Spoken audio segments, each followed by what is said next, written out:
Día 27, un mes al aire de Francas Noches, agradecido por la participación de toda la audiencia noche tras noche en esta cita franca. Una cita para construir entre ustedes en sus hogares y nosotros en los estudios de Canal I, la televisión informativa que tanto Venezuela merece. El día de hoy continúa la diatriba por el salario de los trabajadores en Venezuela. Y una dama en el estudio, precandidata a las elecciones de oposición, Delsa Solórzano, en la silla franca. A las 7 de la noche, Francas Noches.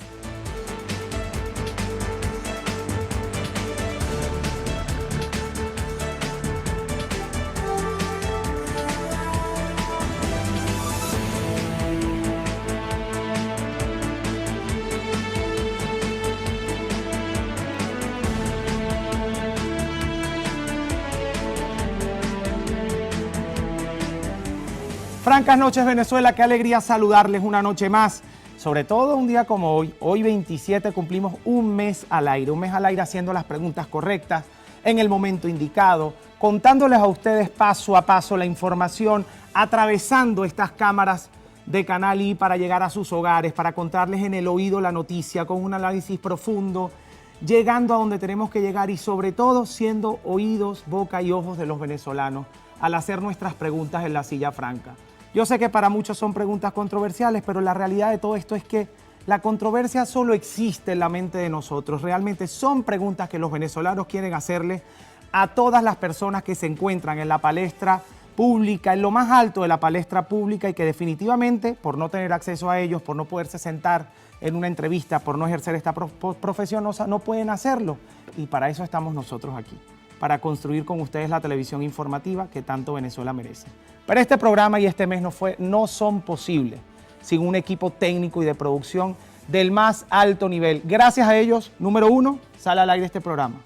Gracias a ellos, número dos, yo estoy aquí sentado frente a ustedes y gracias a ellos este programa es de tan buena calidad. Así que quiero que ustedes en sus casas y además en el estudio se den un aplauso a ustedes mismos, todos los camarógrafos, el equipo técnico, el equipo de producción, la gerencia de Canal I, que nos ha permitido llevar este espacio con valentía, que nos ha permitido llevar este espacio con verdad y tratando de alcanzar esos niveles, y no digo de audiencia, porque la verdad la audiencia importa muy poco en estos tiempos que estamos viviendo. Aquí lo que importa es la franqueza.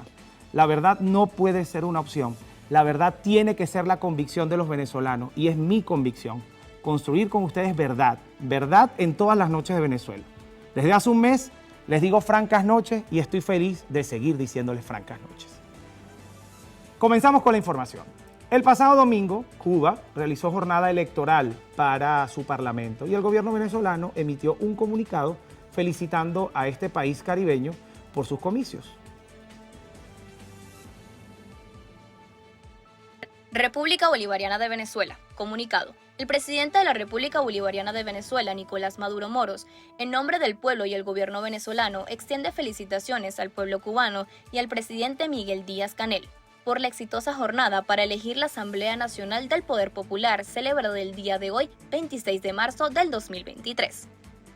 Desde la patria bolivariana celebramos con júbilo la heroica demostración del pueblo de Martí y Fidel, con una contundente participación mayoritaria de millones de cubanas y cubanos, en una virtuosa jornada electoral, con la cual se ratifica una vez más el firme y vigoroso apoyo al proyecto revolucionario, ejemplo, inspiración y guía para los pueblos de nuestra América Latina, caribeña y el mundo. Reiteramos al pueblo de Cuba nuestro compromiso fraterno y solidario con la relación de hermandad entre nuestros pueblos, cuyo destino histórico es andar juntos a través de los tiempos, enarbolando nuestras banderas por un mundo mejor. Caracas, 26 de marzo del 2023. Cambiamos de tema. En Venezuela sigue siendo noticia el tema del salario de los educadores, de todos los gremios, de los pensionados y sobre todo luego de que se exigiera $150 de salario y el gobierno venezolano responda a través de su ministerio que no hay dinero para pagar estos salarios. Pero días después explota en la cara de la administración de Maduro el tema de la corrupción por petición del mismo Nicolás Maduro y de Tarek William Saab. No hay dinero para pagar $150 a los maestros, pero se arma todo un escándalo de corrupción dentro de las mismas filas del mismo Partido Socialista Unido de Venezuela, diputados, exministros y personas vinculadas. Entonces es allí donde el pueblo venezolano, a quien siempre le he pedido ser contralor social, porque nosotros somos contralores también, este tema tiene que interesarnos a nosotros. No es que, bueno, yo no soy educador y la verdad es que la protesta del educador es ajena a mí. Y no les estoy pidiendo ponerse en el zapato del educador, porque cada quien tiene su realidad, pero sí empatía como venezolanos y además preocuparse por los asuntos que realmente tienen que importarnos a los venezolanos. El tema de la corrupción es un tema primordial que hay que atajar, que hay que evaluar minuciosamente, que hay que meterse y nadar profundo en este tema para ver si realmente existió el dinero, pero se lo agarraron, o ciertamente son las sanciones, que es lo que tanto alega el gobierno venezolano, lo que ha afectado y generado mella tan grande en el tema de la realidad económica del país. Lo cierto de todo esto es que en Venezuela la mesa tripartita propone un aumento de sueldo que alcance los $400 para finales de 2023. La comisión propuso un primer incremento de $200 para el 1 de mayo. Esta iniciativa se definirá junto a un equipo técnico y expertos de la Organización Internacional del Trabajo para evaluar los indicadores referentes a la producción y el valor de la canasta básica. La propuesta busca un acuerdo entre el Estado del sector privado y los trabajadores que pretende lograr un salario acorde a las necesidades de los venezolanos. Se habla definitivamente de un primer paso de alcanzar para el mes de mayo, para el 1 de mayo, Día del Trabajador, $200 de salario. Posteriormente, para final del año 2023, $400. Pero ya hubo una respuesta por parte del gobierno venezolano a una petición de $150 que pedían los maestros y que personas que han venido acá a la Silla Franca, que son allegadas a la administración de Nicolás Maduro, han dicho que no existe la capacidad de pagarle $150 a los trabajadores públicos en el país, a los educadores que tanto han protestado en los últimos meses y que siguen protestando y que han catalogado ese pequeño aumento que ha hecho Nicolás Maduro a través de una cadena nacional como una dádiva, y ellos no se van a conformar según lo que han dicho en estas protestas. Por otro lado, y también vinculado al tema salarial, la Federación de Centros Universitarios de la Universidad Central de Venezuela exigió ante el Ministerio de Educación Superior reivindicaciones salariales para esta casa de estudio. Y por eso nos vinimos a protestar al Ministerio de Educación Universitaria. Si no hay respuesta de la beca, que se mantiene en $5, si no hay respuesta del gasoil, que tenemos unidades paralizadas porque no hay gasoil, si no tenemos respuesta de más recursos para el comedor y no tenemos respuesta para los sueldos y salarios, nosotros vamos a seguir insistiendo y viniendo a protestar en el Ministerio de Educación Universitaria. También los gremios del sector laboral del país protestaron este lunes a las afueras del Ministerio de Trabajo para exigir mejoras salariales. Hoy estamos aquí de manera reivindicativa, pacífica, cívica, democrática, pero también jurídica, exigiendo un salario digno y mejores condiciones laborales. Le hemos dicho a la ministra de Educación, si no hay salarios dignos, si no hay mejores condiciones laborales, los educadores permaneceremos en las calles protestando. No le valdrá cierre de las vías. Está haciendo muy mal cálculo cuando piensa que esos obstáculos que hoy nos ha colocado en el trayecto de Barinas a Caracas nos van a amilanar o nos van a desmotivar. Se tiene previsto que los distintos gremios continúen en la calle durante esta semana hasta que sean escuchadas sus peticiones. La corrupción sigue siendo noticia en el país. El primer vicepresidente del Partido Socialista Unido de Venezuela, Diosdado Cabello, afirmó que las acciones que adelanta el Ministerio Público con respecto a la trama de corrupción en PDVSA debe generar confianza en la economía del país. Escuchemos. Yo creo que más bien esto que está ocurriendo en PDVSA debe generar confianza en los inversionistas, los que quieran hacer negocios con el Estado venezolano. Tolerancia cero contra la corrupción. No lo vamos a tolerar. Si yo estuviera en otro lugar, estaría feliz por eso.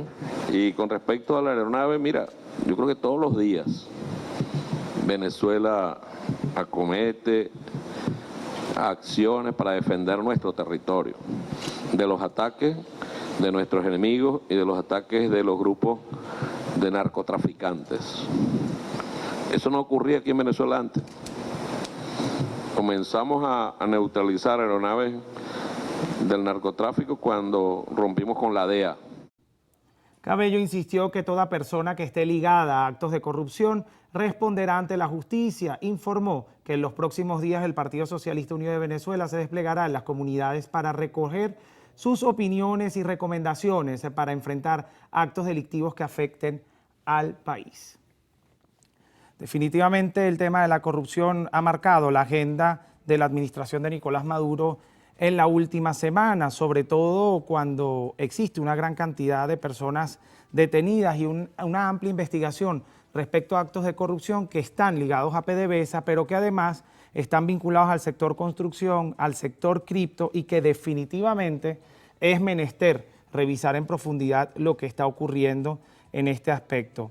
Pero ciertamente estas investigaciones que dice Diosdado Cabello que van a ser sometidas también al criterio del pueblo en unos recorridos que van a hacer para preguntarle al pueblo qué opinan sobre el tema, yo creo que la respuesta es clara, ¿no? Es decir, el pueblo va a opinar que la corrupción siempre está mal y que todo aquel que pague por la corrupción es aplaudible que pague por la corrupción.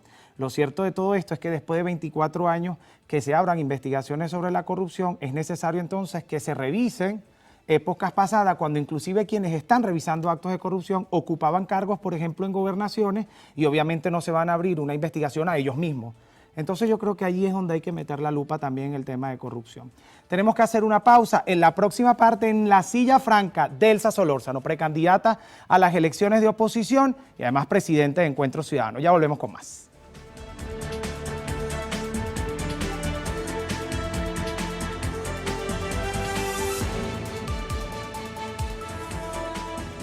7:21 de la noche, estamos en vivo acá en Canal I, en este momento en la silla franca, la silla más franca de este país. Está Delsa Solórzano, presidente del Partido Encuentro Ciudadano. Bienvenida. Gracias, Aline. Un gusto estar contigo hoy. Además, precandidata a las elecciones de oposición, le había prometido a la audiencia que iba a tener a quienes estuviesen en la palestra pública, liderando la palestra pública a nivel noticioso, sobre todo en el tema electoral, y quería tener a las mujeres este mes porque no quería que se terminara marzo sin tener a la mayor cantidad de mujeres posible. Y la verdad es que hemos cumplido, hemos tenido muchas mujeres este mes de marzo, que es el mes de la mujer, y quiero decirle, querida Delsa Solórzano, que estamos cumpliendo un mes al aire. Felicitaciones. Y usted es la invitada de este primer mes al aire. Gracias, gracias por el honor. Gracias por las felicitaciones. Hablemos. Ojalá que el mes de la mujer sea todo el tiempo y que no tengamos nunca más que circunscribirnos a un mes en particular para recordar que todavía se lucha por la reivindicación de los derechos de la mujer.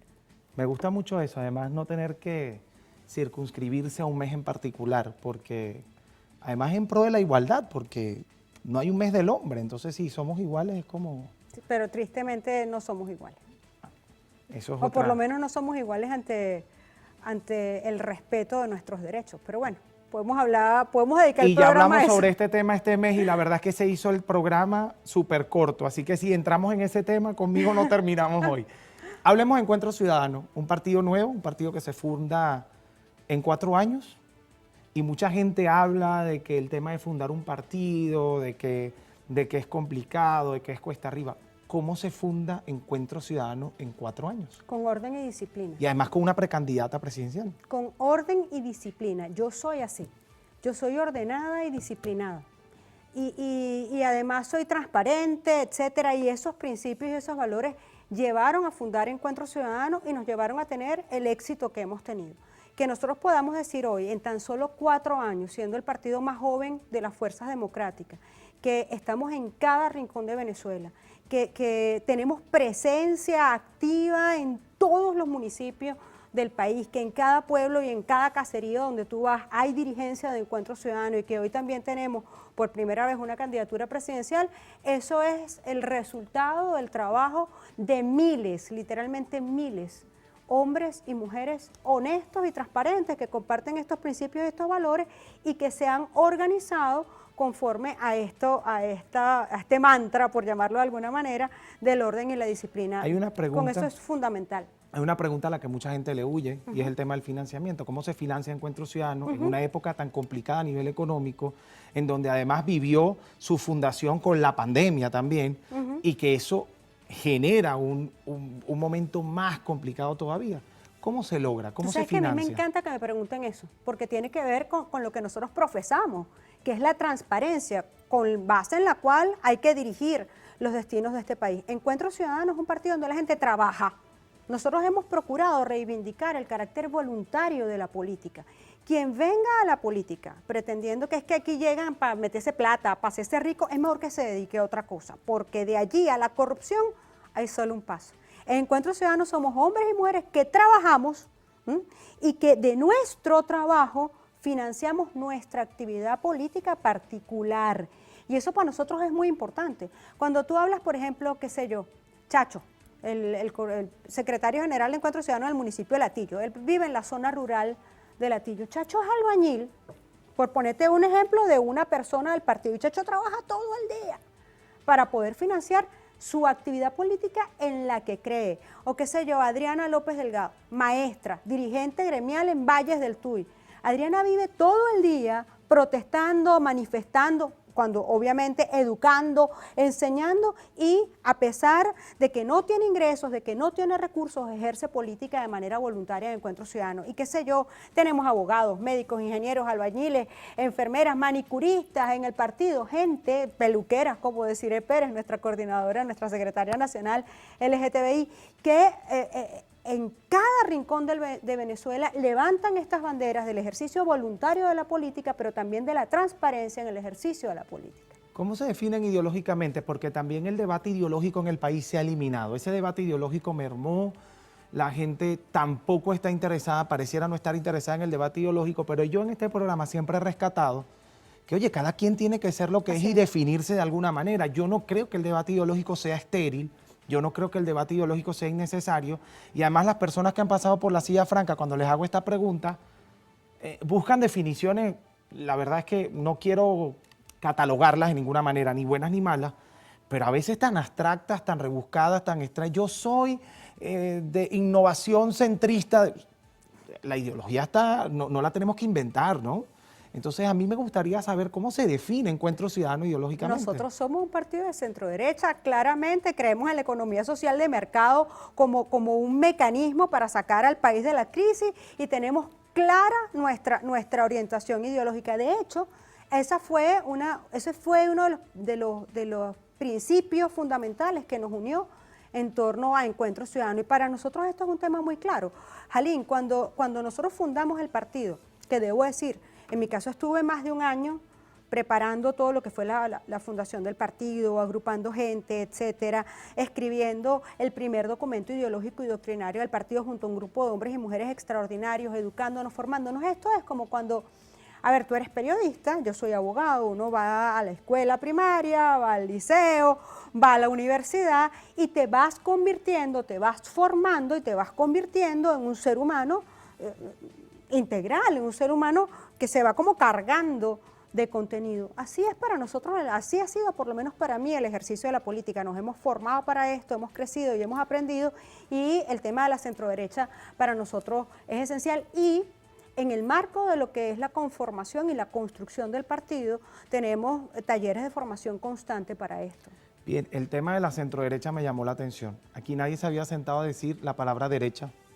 Todos hablaban de centro, pero me lleva a otra pregunta, porque también para nadie es un secreto que hemos visto en un momento también histórico a nivel político, de hace unos años para acá, cómo iban renunciando de ciertos partidos para emigrar a Encuentro Ciudadano y entrar en Encuentro Ciudadano, pero no son personas que vienen de una formación de derecha o de centro derecha, son personas que vienen de partidos profundamente izquierdistas y que seguramente tienen eso arraigado. ¿Cómo maneja eso Encuentro Ciudadano? Porque yo puedo decir, soy de centro derecha, pero todos los que me integran vienen de partidos de izquierda. ¿Cómo se maneja? Tú sabes que Winston Churchill dijo que el que no era comunista a los 20 no tiene corazón y el que lo sigue siendo a los 30 no tiene cerebro.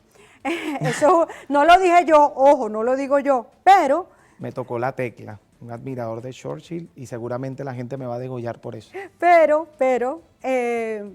tiene que ver justamente con el tema del crecimiento como persona, como ser humano. El vicepresidente del partido, el diputado Héctor Cordero, es un hombre que viene de la socialdemocracia. Sí, de Acción Democrática, Anzoátegui, ¿no? Sí, sí. Y Héctor, cuando empezó a conversar conmigo, me decía, mira, yo he estado estudiando, he estado formándome y he decidido que para mí hay un tema ideológico y cambié de modo de pensamiento. Ahora bien, y eso le ha pasado a mucha gente que hoy está en el partido, a mí misma. Yo vengo de una familia de comunistas. Sí, eso lo sabemos. Además es controversial ese tema. A la gente le encanta tocar ese tema. Bueno, pero a ver, cuando tú entiendes cómo ves al Estado y cómo ves al Estado frente al ciudadano, para nosotros fue un eje, como te digo, fundamental, el tema ideológico. Todos los que vienen al partido es porque creen, además nosotros no engañamos a la gente, nosotros decimos lo que somos. Tú te metes en las redes sociales del partido, es @enciudadano_bzla, no es Encuentro Ciudadano porque estaba ocupado el nombre cuando creamos el Twitter y el Instagram, no sé qué, del partido. Y decimos lo que somos, nosotros no engañamos a la gente, nosotros además estamos aliados internacionalmente, el partido ya logró internacionalizarse, formamos parte de la UPLA, de la Asociación de Partidos de Centro Derecha, de IDU a nivel mundial y de UPLA a nivel regional en América Latina. ¿No hay otro partido venezolano allí, no? El Proyecto Venezuela fue fundador de UPLA. En este momento nosotros somos el único miembro activo de, Pues digamos, se desintegró, ¿no? de UPLA. No, Proyecto Venezuela sigue existiendo y tiene extraordinarios dirigentes como de Yalit Saray, Carlos Eduardo Berribetti, a quienes además les tengo, de Yalit Saray. sí, a quienes además les tengo, la diputada Gladys Herrera en el estado de Barinas, a quienes les tengo muchísimo cariño y aprecio. Pero en todo caso, como te digo, todo el que viene a Encuentro Ciudadano sabe a lo que viene. Viene un partido que promueve la transparencia, un partido que ideológicamente está muy claro y un partido donde el orden, la disciplina y el carácter voluntario del ejercicio de la política son fundamentales. Hablando de transparencia y hablando de transformaciones, porque entiendo que para Elsa Solórzano hoy ser de centro derecha es como una evolución de su misma historia luego de toda la preparación que recibió, pero también hablando de historia, recientemente y no tan reciente, vimos a Delsa Solórzano apoyar o respaldar ciertos procesos políticos, además diferentes proyectos políticos que quizá puede catalogar como un error en su vida o como un error político para Delsa Solórzano. Eso me lo va a responder en la próxima parte. ¿Fueron un error o no fueron un error? Ya volvemos con más.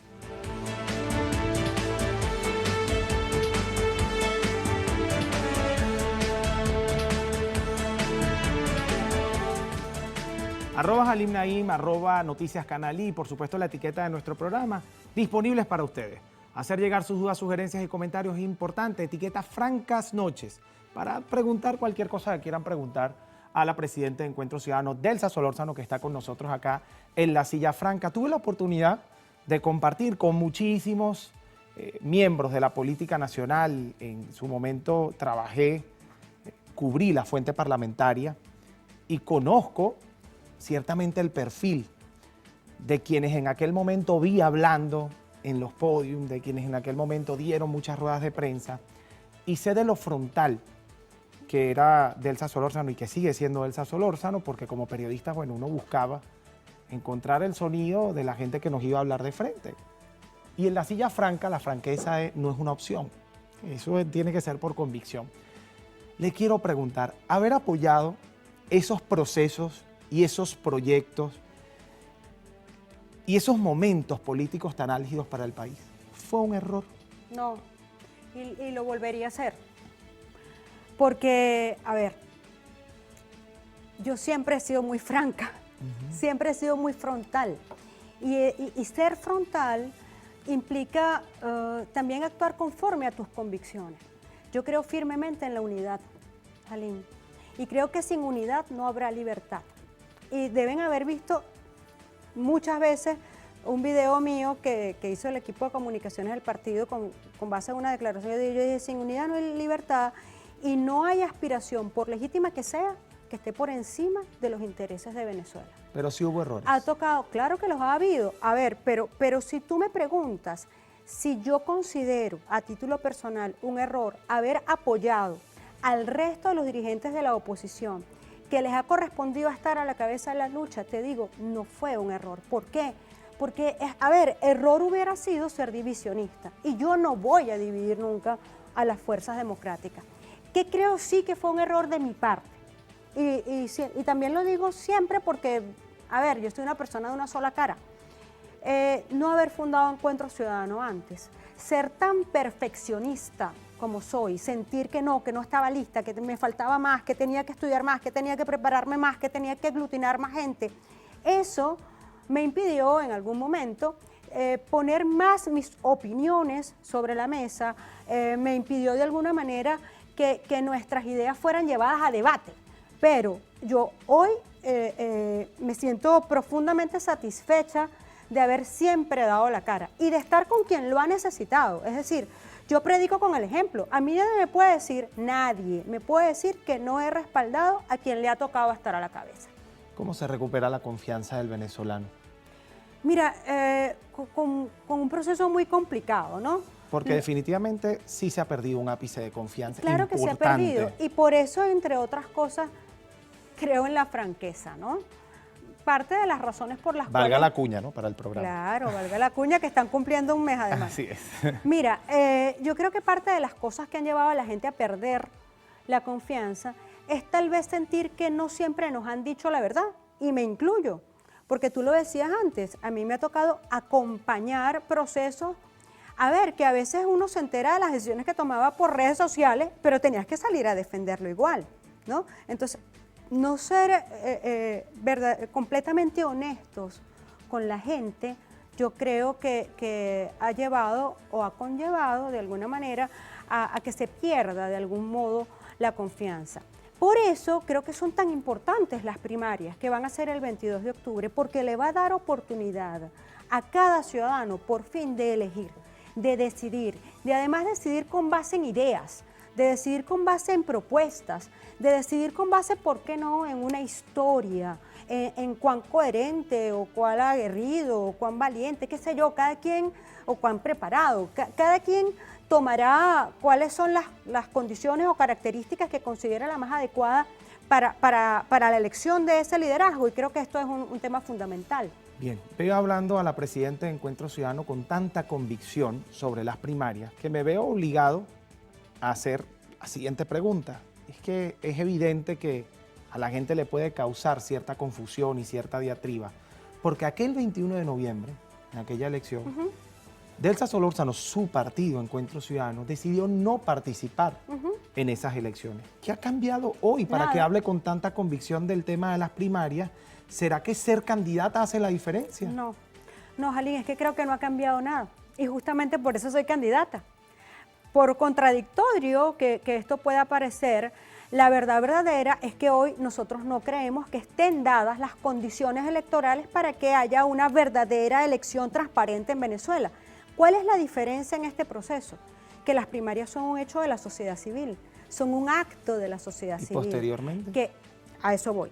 Un acto de la sociedad civil donde la Comisión Nacional de Primarias, que es quien rige, quien regenta el proceso, va a poner todo lo necesario para que la gente se sienta en confianza de participar en este proceso. Y luego de ello, corresponde a quien quede electo o electa como candidato de las fuerzas democráticas, luchar para que haya mínimas condiciones electorales. ¿Y por qué digo mínimas? Condiciones que, como las que tuvimos en el 2015, nos permitan decir, hermanos, podemos participar, tenemos la posibilidad no solamente de participar, sino de que nuestro voto verdaderamente cuente, de que nuestro voto además pueda obtener el resultado que se espera y de que cobramos, como dicen popularmente, cobrar. Y esa tiene que ser una lucha que dé la persona que resulte electa, que aspiro a ser yo, como abanderado de las elecciones primarias. Y de resultar electa y ser la abanderada de oposición, y ese ápice que espera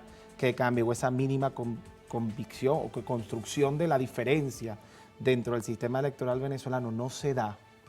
¿Qué va a pasar? Es que, a ver, Jalín, esto es una lucha. Quien te diga, no, es que eso va a pasar porque yo digo, porque yo creo, porque yo estoy ungido por los dioses. Señores, eso es como lanzarle piedras a los aviones, ¿no?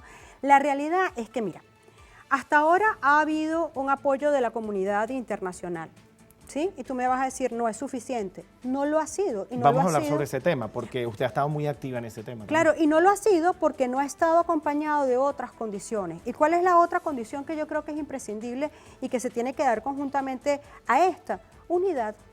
Con unidad de las fuerzas democráticas, con un liderazgo claro que goce de la legitimidad que le da el voto, no que te pusieron a dedo, que le da el voto ciudadano, esa unidad de la nación. Porque, a ver, cuando vayamos a votar por Delsa Solórzano en las elecciones primarias, no estamos votando solamente por Delsa, todos los demás, o por quien quiera que gane al final del día, todos tenemos el compromiso de apoyar a quien gane. Entonces, esa persona con la gente, porque aquí lo que vamos a ver es la voluntad de cada ciudadano, más que nunca se han dado conjuntamente, unidad más apoyo de la comunidad internacional.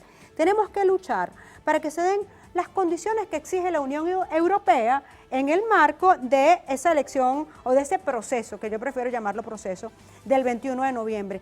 Obviamente, en la circunstancia en la que se encuentra el país hoy día, donde no podemos decir que hay democracia en Venezuela, yo no, soy consciente que nosotros no estamos en Suiza y que no voy a tener una elección como la Suiza, pero no quiero tener una como la cubana, a la que tú te referías al principio en el resumen de noticias. Quiero tener un proceso donde el voto de cada ciudadano cuente y esa responsabilidad la podemos cumplir en unidad y con apoyo de la comunidad internacional. Hay unos que van por fuera de las primarias. La gente no va a aceptar, y te lo digo porque estoy en la calle, no por un capricho o por una suposición, estoy en la calle y la gente en la calle quiere primaria. Quitarle a la gente la posibilidad de decidir quién es el líder o la líder que va a conducir este proceso es burlarse de nuevo de los derechos de los No hacen mella venezolanos. los que van por fuera de las primarias. La gente no es tonta, ya pasó en el 2015. En el 2015 pretendieron desviar la atención de la gente, confundir a la gente con una tarjeta que era igualita a la de la manito, a la de la unidad. Yo recuerdo que en mi circuito yo El Mi Unidad, ¿no era? Sí, y me acuerdo que tú lo debes haber visto. En Los Teques había un afiche gigantesco de mi cara que decía para votar por Delsa Solórzano, vote por la tarjeta de Mi Unidad. Y era mentira, yo lo denuncié, yo era candidata de la manito. Y al final esa tarjeta del Mi Unidad no sacó, o sea, ni siquiera una votación que pudiera ser mella en el casi 70% de la votación que nosotros obtuvimos en el circuito 1 de Miranda. Entonces, el que siga creyendo que la gente es tonta, de verdad, no solamente subestima a los venezolanos, sino que no tiene la menor idea de lo que hay en la calle. Nos tenemos que ir a la pausa, pero por lo menos con una palabra quiero saber la prioridad de una Delsa Solórzano, presidente de Venezuela. Decreto número 01, liberar a los presos políticos. Nos vamos a la pausa con esto que acaba de decir la presidenta del partido Encuentro Ciudadano y ya volvemos con más de Francas Noches.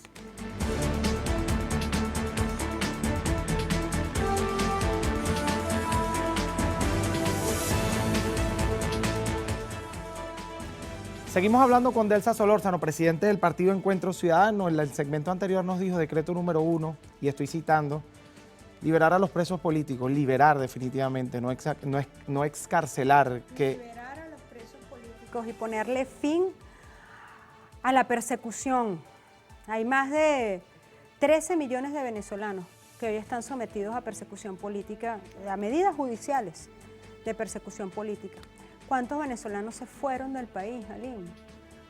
Por esa razón, otros se fueron huyendo de la falta de oportunidades, de la falta de servicios públicos, etcétera.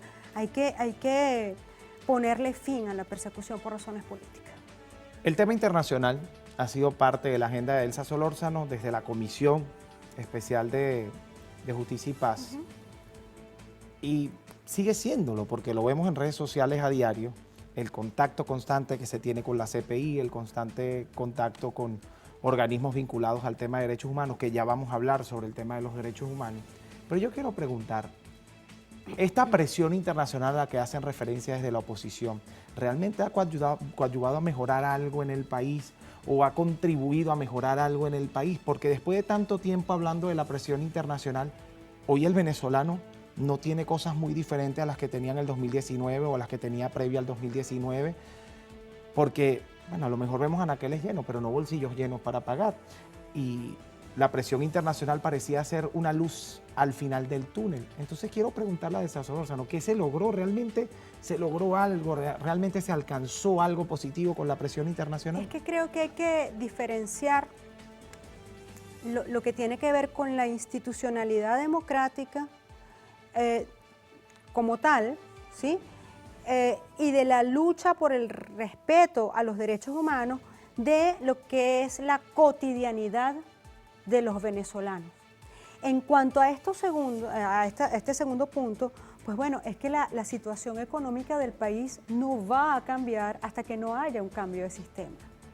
Y pretender que va a venir la comunidad internacional de la nada a resolver la crisis que hay en el país es tal vez no entender que esos problemas de los venezolanos los podemos resolver solamente los venezolanos. ¿Qué creo yo que es importante en cuanto al tema del respaldo internacional? Hablabas de la CPI. El expediente que se lleva ante la Corte Penal Internacional, a ver, si bien la justicia internacional y en materia de derechos humanos es muy lenta, ha sido menos lenta en el caso de Venezuela, por ejemplo. Claro, por eso la pregunta, ¿qué logros se han obtenido? Porque la justicia penal internacional es lenta, la CPI es lenta, el Estatuto de Roma desde su concepción en el año 98 es lento, sí, pero, y los sistemas de derechos humanos pareciera que...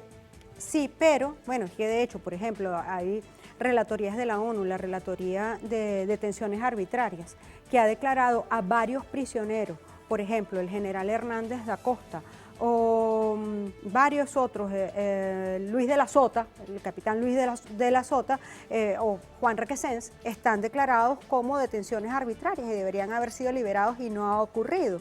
Pero esto abona para el expediente que hay en la Corte Penal Internacional, donde te repito, si bien no ha tenido la respuesta inmediata que urge a Venezuela, ha sido muchísimo más rápido gracias a la participación activa de varios países que son parte del Estatuto de Roma y del sistema internacional de derechos humanos. Pero, repito, esto no va a tener, digamos, mayor repercusión mientras no estén dadas las condiciones en Venezuela, y esas condiciones tienen que ver con una unidad sólida que goce de legitimidad, pero que también entienda que hay que decirle la verdad a la gente, que no nos van, mira, no va a venir Haití, no van a venir los marcianos. Pero hay unos líderes de oposición que esperanzaron muchísimo a la gente diciéndole que sí, que ese milagro iba a ocurrir. Sí, pero es que no.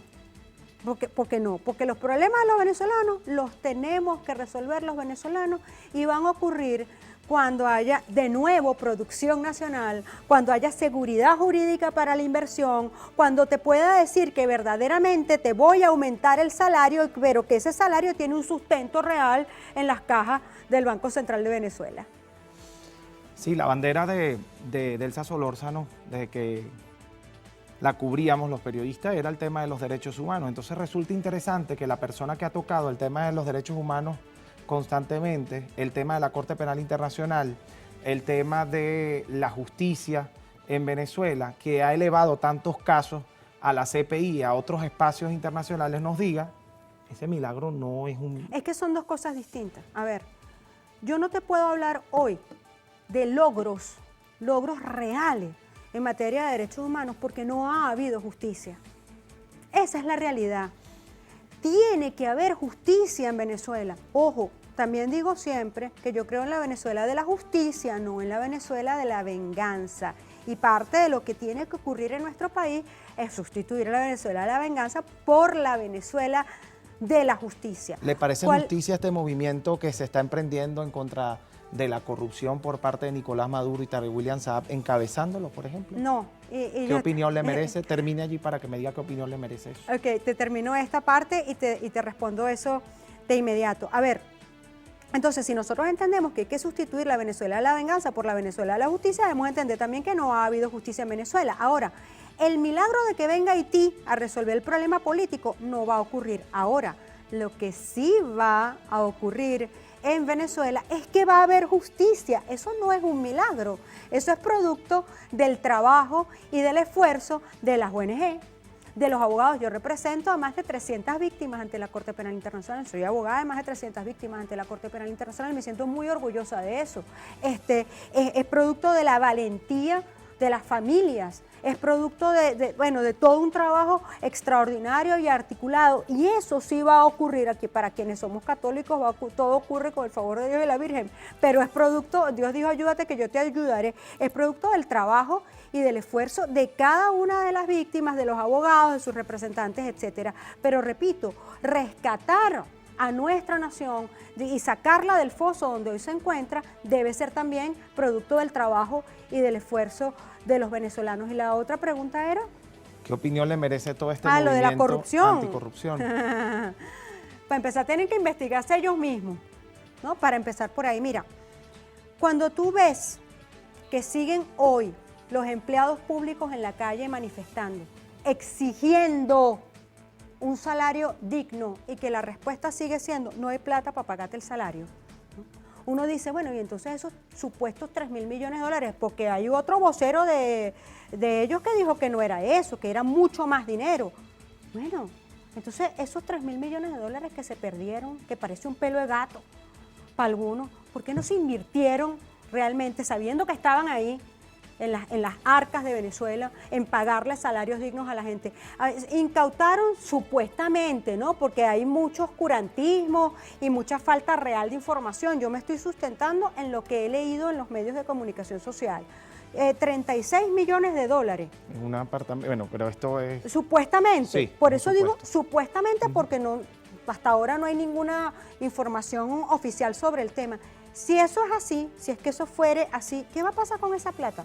¿Por qué no le dan un bono a los maestros? Y no es que el resto de los empleados públicos no sea importante, digo los maestros que están manifestando en la calle, o al sector salud, en fin, ¿dónde está la plata de los venezolanos? Que hoy nos seguimos preguntando eso. Mira, si nosotros hacemos un poquito de historia, y ojo, repito, basado en lo que dicen los medios de comunicación social, de los hechos que han ocurrido en PDVSA durante estos últimos 10 años.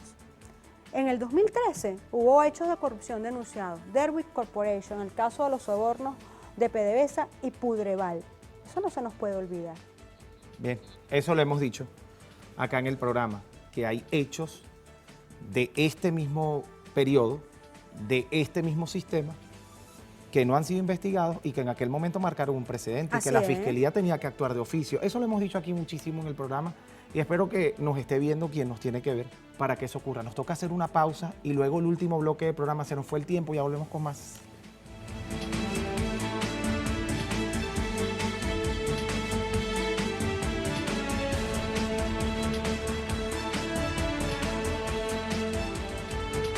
Se nos acabó el tiempo en el programa, prácticamente quedan muy pocos minutos y quiero preguntarle, ya que está recorriendo el país, porque también lo hemos visto en redes sociales, también vimos su designación, o sea, su juramentación también como precandidata. Ha dicho, bueno, yo soy precandidata, lo hizo en la Plaza Alfredo Sader de las Mercedes con una convocatoria y habló de su propuesta. Quiero hacer dos preguntas en una para adelantar. La primera, sé que están trabajando en la propuesta económica, pero el tema económico, sin duda alguna, las redes sociales explota con el tema económico y quiero preguntarle sobre la propuesta económica. Y número dos, cuando recorre el país y las calles, ¿qué les dice la gente sobre la motivación a votar en las primarias? ¿Realmente considera que va a haber una participación importante en las primarias? ¿Considera que están confiando en el proceso de primaria? ¿Cómo evalúa la calle?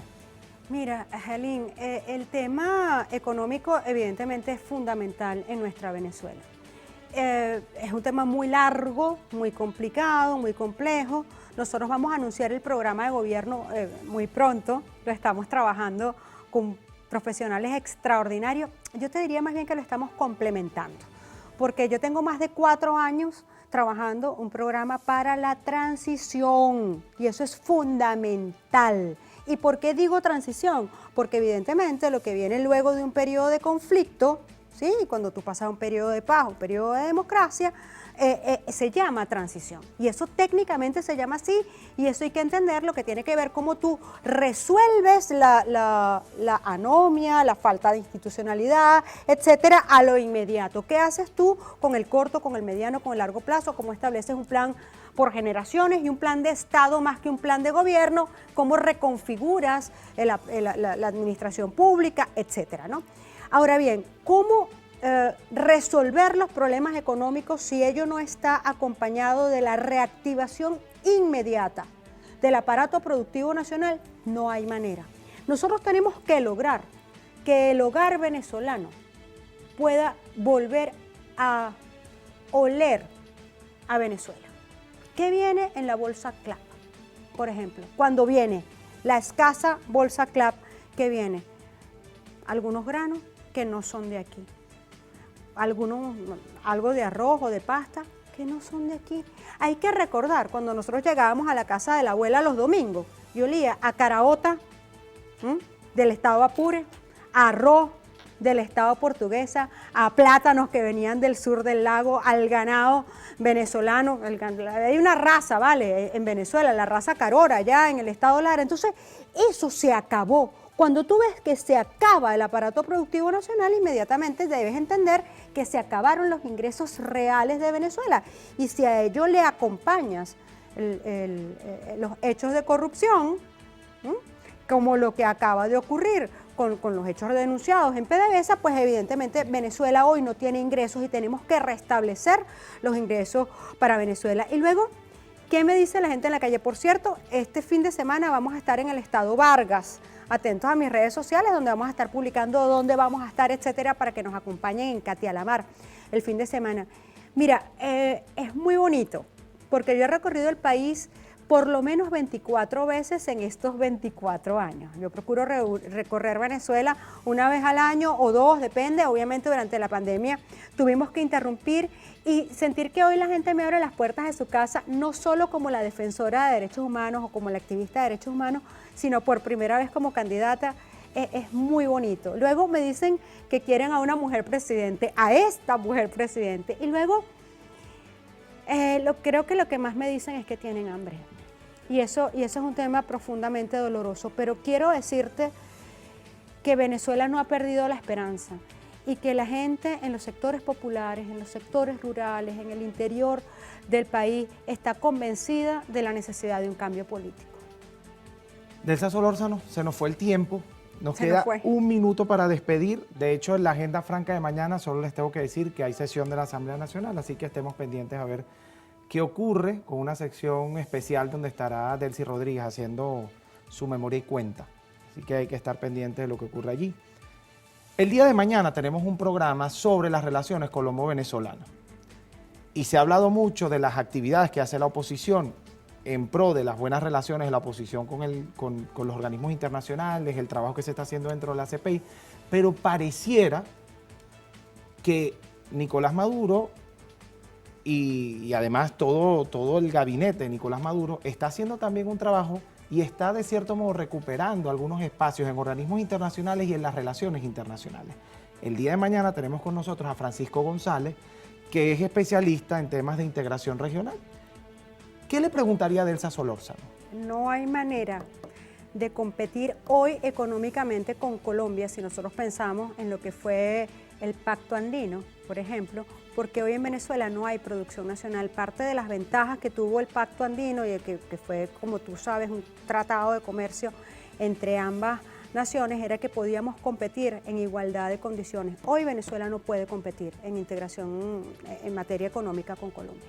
Más que una pregunta, es un comentario que también sirve para ver, ¿podemos o no podemos competir? Ya eso lo dirimimos el día de mañana en la entrevista. Agradecido con Delsa Solórzano por su presencia acá en Francas Noches. La silla franca siempre estará dispuesta para usted y para toda persona que quiera venir a contar las cosas con franqueza, a hablar con la verdad, que es la convicción de este programa. Más allá de una obligación, es una convicción y considero que debe ser la convicción de un país entero. Señores, a las 8 de la noche, Francas Noches.